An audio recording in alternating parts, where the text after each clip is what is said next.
What was to follow was a horrific education in terror and torture. In the smoking basement of the bombed building, a warren of cells. Here, prisoners were tortured. A lot of torture. Yes, of course. People died. People died. People in prison without court, without trial. Any people who Saddam did not like? Of course. The building is crumbling. Down we went further to cells that had no light, little air, cockroaches, filth, and on the ground a gas mask and bottles of chemicals. You can imagine this. Every day, every month, so many people come here, but we don't know about them at all. The door is closed. These ordinary Iraqis had been terrified to come here until today, though one student on the left had been here before. He was one of the prisons here. For how long? 8 years. This man? 8 years. And his crime for 8 years in jail? Just for Friday prior. He prayed too much and was seen as a dangerous radical. More cells. But the Mukhabarat headquarters had more horrors to reveal. They tied their hands behind and hung them for many days. These men had relatives murdered here. So desperate are they to tell their story that they began reenacting what they and their brothers and friends had suffered.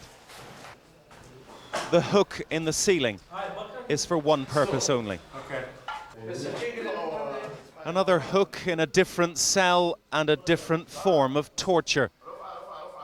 Saddam Hussein controlled Iraq through fear, torture and execution, and it happened here to tens of thousands of Iraqis that Saddam's secret police deemed dangerous. This man cowered for months, crammed with 300 others into a huge cell. Hamid Fatil may look like he's acting, but he was tortured here along with his two brothers who were executed. This man was here too with his brother. They sentenced him to death. Yeah, and they sent him to Baghdad and he was hanged there. Hanged. There is a prisoner under the name of Ahmed Saeed. They kept records of prisoners, these and their fingerprints, all that's left of them, apart from the photographs they took of exactly what they'd done. If there is an evil center to Saddam Hussein's regime, then it is surely here and in other places of torture. And there's plenty here that we simply cannot show you. In this block, it was men over here, hundreds of them, and women and children here. To call all this a chamber of horrors is a cliche, and this place is beyond cliche. The hundreds or thousands who died here, who were given no trial, no voice, cry out. On the ground, I found a book called The Psychology of Interrogation, as if the men who worked here for Saddam needed a handbook. I was glad of the fresh air and glad to leave, glad I could. No one knows yet whether the new Iraq will be the kind of place where these children can grow up free of the fear, the horror of torture. Bill Neely, ITV News, Basra. Militiamen as they tried in vain to recapture a bridge already taken by the advancing American armor early today. The firefight took place right in the heart of Baghdad under the Sinak Bridge across the River Tigris, just to the north of another bridge held by American tanks. Julian Rush has this. Some of you may find the images in his report distressing.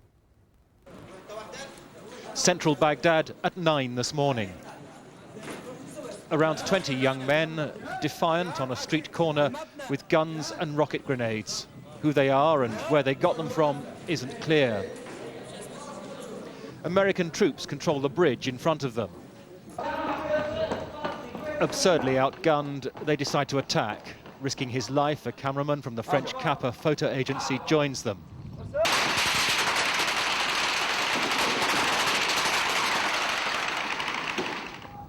This is the battle for Baghdad, fierce, chaotic and nasty. one of them is killed. Eventually, a police car risks more withering American fire to make a dash for a hospital.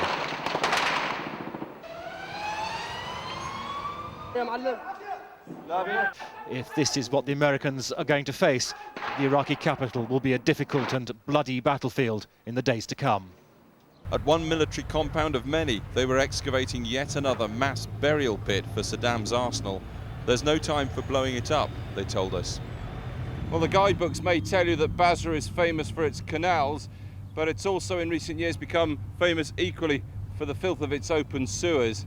And this is a pretty typical image of Saddamist neglect. Open filth running through what is now a British military compound, and at the same time, stacks of ammunition piled up. The British say they've discovered and destroyed already this morning 60 cubic meters of ammunition just in this section of the city. At the city's naval compound, they simply set fire to one small armoury and let nature take its course. Here too, a large sea-launched torpedo with markings in English, trailer instructions in Chinese, but no record of where this missile was made or what it could be used for. Close by, what remains of Iraq's already small navy, this ocean-going tug hastily mounted with anti-aircraft guns in a vain attempt to defend Basra from the invaders. Even here, though, they were looting, this time by boat on the city's Shat al-Arab waterway. But in general, the city is reasonably calm. It's been a heady couple of days. We moved in here and received less resistance than was expected. Moved in quickly and have taken up a position in the centre of town. The overall groundswell opinion seems to be of welcome and general joy that we are here. There are small pockets of resistance still, but we're here to help, and the majority of people see that. The city's Sheraton Hotel, though, has been comprehensively looted and burned intermittently today. Not enough soldiers as yet to police this kind of thing, but also perhaps an unspoken sense that the people have some justice in thieving from a regime which shortchanged them for so many years. But some policing is starting. This soldier described stopping militias who were robbing a bank. We didn't know if we were armed or not at first, so we managed to get a couple of grenades off. While all this was happening, outside was getting quite hostile as well for the locals. We managed to get 3 militia. Unfortunately enough, we didn't manage to break into the safe. We were trying to have a blowtorch, but didn't succeed. Looters commandeered an aid truck. They were stoned by other people, British soldiers having to fire warning shots in the air. And there were instances of other men taken off the streets from looting. Some state buildings have not been looted, but destroyed during the bombing. This, the headquarters of Basra's version of the Special Branch. One of the sites targeted in various attempts to kill Iraq's southern commander Ali Hassan al-Majid, Saddam Hussein's cousin. Next to it, the wrecked swimming pool, more evidence that the secret policeman lived in some style. Saddam is a fallen but not a forgotten idol to some in Basra. There is still some sporadic shooting here, but the biggest problem is simply establishing basic law on the streets. With that in mind, the British have a plan to co-opt a local chieftain and elements of the existing police to try and get some law on the streets in the coming days.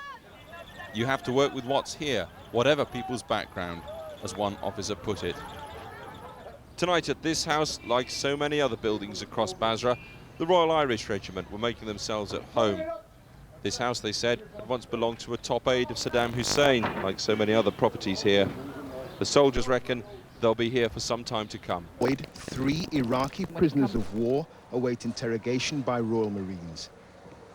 They're at the mercy of their captors. One is thought to be Iraqi special forces, and later they offer information suggesting foreign Muslim fighters are still coming to Iraq at the behest of Saddam Hussein. These Royal Marines all have prices on their heads, bounties that have lured hundreds of foreigners here in recent weeks. £3,000 is what you'd get for killing a soldier. Other foreigners are here not for money, but to fight what they believe is a holy war against infidel aggression. There's certainly growing intelligence from the locals that there are fairly large number of foreigners, outsiders who are operating in the area, who are motivated because they're anti-West or because they see a chance for a quick buck. On patrol with Marines along the Shat al-Arab waterway in southern Iraq. Boats ply up and down the water, but some could be carrying a much more dangerous cargo than fish. This boat is clean. Part of this waterway runs parallel with the Iranian border, a possible through route for arms and foreign Muslim fighters destined for Iraqi front lines. Suicide bombers are also part of Saddam Hussein's dwindling arsenal of weapons against coalition forces. This man gave himself up rather than pull the pins on these grenades in a Royal Marine base. 5 men told me they'd shoot me anyway, that I had a duty to kill British soldiers, but I didn't want to. Iraqi weapons caches are being discovered everywhere, this one later destroyed. Finding suicide bombers and foreign fighters is proving more difficult. This is Clive Myrie in southern Iraq. From the north, the west, and now from the southeast, Allied forces are bearing down on Baghdad city centre. There's little the US Marines enjoy more than crossing rivers, in this case the Diyala River, beyond which lies the sprawling, densely populated suburbs of eastern Baghdad and an uncertain welcome. Leaving behind many of their weapons, but it's not so much the use of surface-to-air missiles which bothers the Marines as what they say is the repeated use of civilians as so-called human shields. Marines went into buildings where women and children were cowering in the buildings, and people who did not live there had come in and fired from those homes, not allowing these innocent people to get out of the line of fire. And as the advance continues, so does the targeting of key sites. Paratroopers in the southwest of the city stormed the command and control complex of the Special Republican Guard, Saddam Hussein's most loyal forces. Such was the importance of this building to the regime, it was known as the Iraqi Pentagon. Now it's a scene of devastation after a battle in which 3 Iraqi soldiers died. Still standing amid the debris, one of the most famous monuments to the Iraqi leader, inscribed with his own signature. But little else of the nerve center of Saddam's elite forces remains intact. American troops recovered an arsenal of weapons, but the men who would use them have now either died or fled. David Willis, BBC News, Eastern Baghdad. Unclear whether Saddam Hussein was killed in a dramatic Baghdad bomb attack, but that there is no doubt his grip on power and the Iraqi people is slipping. I can't tell you if all 10 fingers are off the throat, but finger by finger's coming off. Post-war Iraq was the urgent focus of the Belfast summit, and Prime Minister Blair says Royal Marines in Basra already are meeting Iraqis eager to help in a post-Saddam government. And this new Iraq that will emerge is not to be run either by us or indeed by the UN. That is a false choice. It will be run by the Iraqi people. A joint summit statement called on the United Nations to play a vital role in the reconstruction of Iraq and for new Security Council resolutions endorsing a post-war interim Iraqi authority. But the coalition allies envision a largely supportive UN role with no formal authority or powers. That is unlikely to satisfy Security Council members who opposed the war to begin with and now worry about too much U.S. influence when the shooting stops. I hear a lot of talk here about how, we're going to impose this leader or that leader. Forget it. From day one, we have said the Iraqi people are capable of running their own country. Iraq began with U.S. armor, artillery, and helicopters. Close behind the light infantry from the 101st Airborne's Rakkasans. Meeting resistance even before they reached the outskirts. We had 3 cameras rolling during the firefights. These pictures from CNN engineer Brad Simcox.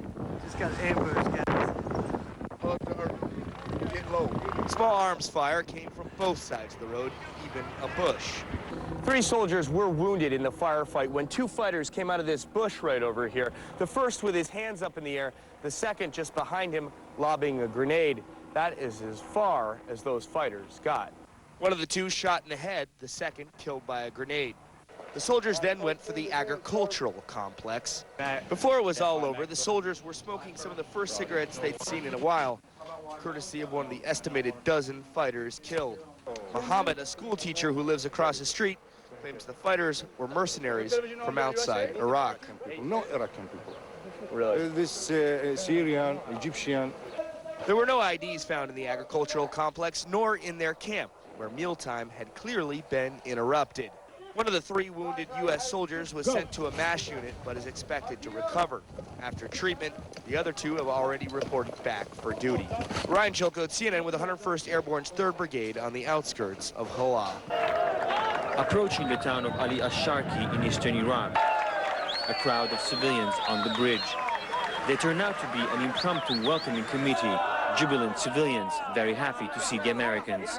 In broken English, they tell us why the Americans are so welcome. We believe that the American Marines make us happy and freedom.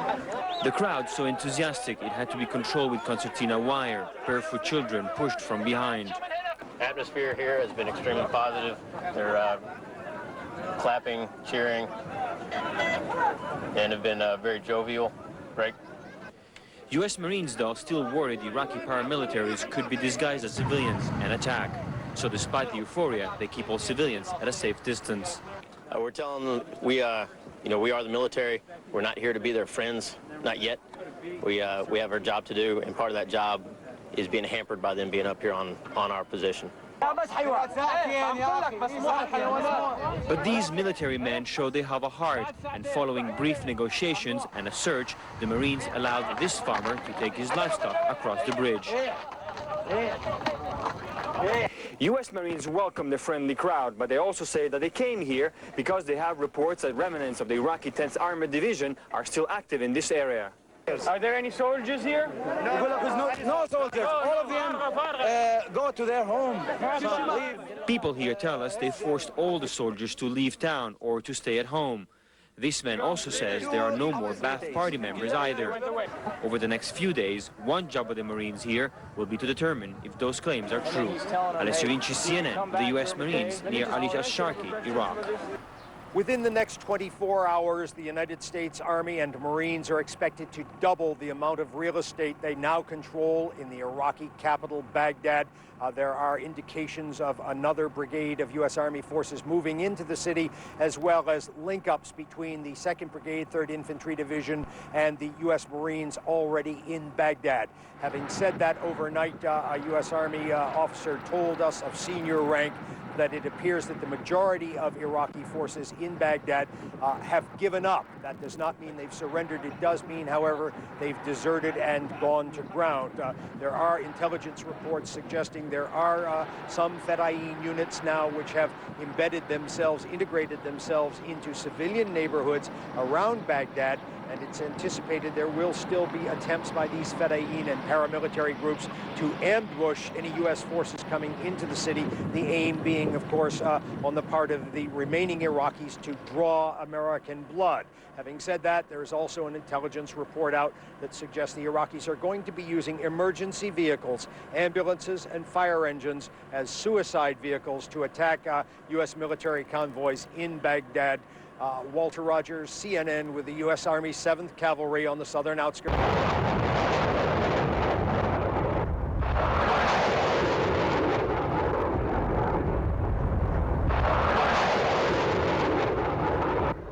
Rockets being launched from Baghdad airport this morning as units here